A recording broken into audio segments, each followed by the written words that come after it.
श्रीराम समर्थ. सुस्वागतम. हिंदू जागृती न्यास आणि श्री घंटाळी देवी संस्थानच्या प्रभाते मनी या कार्यक्रमात डॉक्टर अश्विनी बापटचा सस्नेह नमस्कार.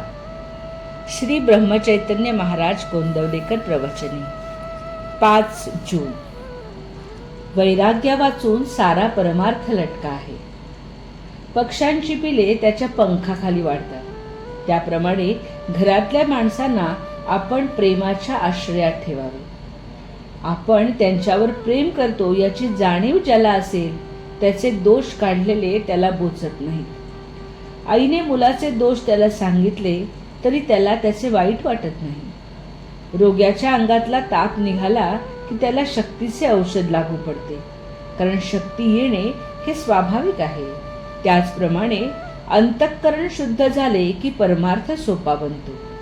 परमार्थात मनाचे कष्ट आहेत, कारण आपल्याला मनाच्या आजपर्यंतच्या सवयीच्या उलट जायचे आहे आणि म्हणूनच परमार्थाला अगदी स्वतःपासून सुरुवात करायची असते. आतमध्ये भगवंताचे अनुसंधान ठेवून बाहेरून वृत्ती आवरण्याचा जो प्रयत्न करील त्याला परमार्थ अनुभव फार लवकर येईल. आपले आपण मन भगवंताच्या अनुसंधानात मोठ्या काळजीपूर्वक ठेवले असताना त्याच्यावर आघात करायला विषय अगदी टपलेला असतो.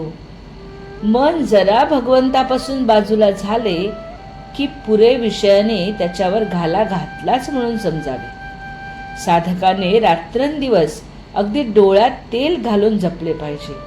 म्हणून परमार्थ म्हणजे अखंड सावधानता होय. प्रपंच आणि परमार्थ वेगळा नाही. प्रपंच अनासक्तीने आणि आनंदाने. परमार्थाच्या आड काय येते? धन, सूत, दारा वगैरे आड येत नाहीत, तर त्यांच्यावरचे जे ममत्व आहे ते आड येते. वस्तूवर आसक्ती न ठेवणे हे वैराग्य आहे. ती वस्तूच नसणे हे वैराग्य नव्हे. एखाद्याला बायको नसली म्हणजे तो विरक्त आणि असली तर आसक्त असे म्हणता येणार नाही. बायको असून लंपट नसेल तो विरक्त आहे. ते परमात्म्यानेच दिले आहे आणि ते त्याचे आहे असे मानून आनंदाने राहणे हे वैराग्य होय. या भावनेत राहून जो इंद्रियांच्या नादी लागत नाही तो वैरागी. वैराग्य वाचून सारा परमार्थ लटका आहे. कोणतीही गोष्ट अभ्यासानेच साध्य होत असते. आज खरी भक्ती नाही म्हणून भगवंताचे स्मरण नाही आणि भगवंताचे स्मरण ठेवण्याचा अभ्यास केल्याशिवाय खरी भक्ती येत नाही. शहाण्या माणसाने उगीच विकल्प न लढवता भगवंताचे स्मरण ठेवायला आरंभ करावा. ज्या ठिकाणी आपल्या ओळखीचे कुणी नाही, आपले आप्त कुणी नाहीत, जिथे आपल्याला कुणी मान देत नाही अशा ठिकाणी राहून अनुसंधानाचा अभ्यास करावा.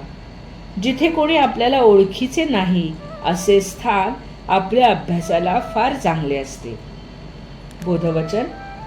बाह्यांगाने करावी प्रपंचाची संगती, चित्ती असावा एक रघुपती.